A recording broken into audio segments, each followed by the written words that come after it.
శరత్ చంద్ర కుటుంబం అంతా కలిసి వనభోజనాల కోసం అని చెప్పి వికారాబాద్ వస్తారు. ఇందు వంశీలు కూడా అక్కడికి వస్తారు. ఇక చెర్రీ చాపతో పాటు మరికొన్ని వస్తువులను మోసుకుంటూ టెంట్ దగ్గరికి వస్తూ ఉంటాడు. కార్తీక మాసం చుట్టూ కనిపిస్తుంది. మన పక్కనే ఎవరో టెంట్ కూడా వేశారు అని చెప్పి అంటూ ఉంటే ఆ టెంట్లోకి ఎవరు వస్తారు, కొత్త వాళ్ళతో పరిచయాలు పెంచుకొని ఆటలు ఆడడంలో ఎంతో ఆనందం ఉంటుంది కదా అని చెప్పి ఇందు అంటూ ఉంటుంది. ఇక అప్పుడే గగన్ వాళ్ళ కారు అక్కడికి వస్తుంది. కారులో నుండి గగన్, శారద, పూర్ణి వీళ్ళు ముగ్గురు కూడా దిగుతారు.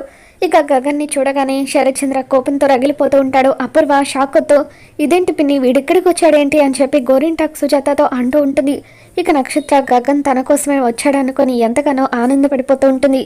శరత్చంద్ర ముందు నుంచే నడుచుకుంటూ గగన్ స్టైల్గా అలా ఎదురుగా ఉన్న టెంట్లోకి వెళ్తాడు. అక్కడ కుర్చీ వేసుకొని గగన్ స్టైల్గా కూర్చొని కాలు మీద కాలు వేసుకుంటాడు. శరత్చంద్ర కూడా ఎదురుగా చైర్లో కూర్చొని కాలు మీద కాలు వేసుకొని గగన్ వైపు కోపంగా చూస్తూ ఉంటే ఇక భూమి టెన్షన్ పడుతూ కృష్ణప్రసాద్తో వీళ్ళు ఖచ్చితంగా నా కోసమే వచ్చింటారు మామయ్య. నిన్న అబ్బాయి గారిని నేను ఆపలేకపోయాను, ఇప్పుడు అమ్మగారిని కూడా తీసుకుని వచ్చాడు. వీళ్ళు కనుక నన్ను టార్గెట్ చేస్తే నేను ఎలా తప్పించుకోవాలి మామయ్య అని చెప్పి భూమి టెన్షన్ పడుతూ ఉంటే ఇక గగన్ మాత్రం అలా చైర్లో కూర్చొని కాలు మీద కాలు వేసుకొని అలా భూమి వైపు చూస్తూ తనకి సైడ్ కొడుతూ ఉంటాడు. మరి ఈ వీడియో మీకు నచ్చినట్లయితే తప్పకుండా లైక్ చేయండి.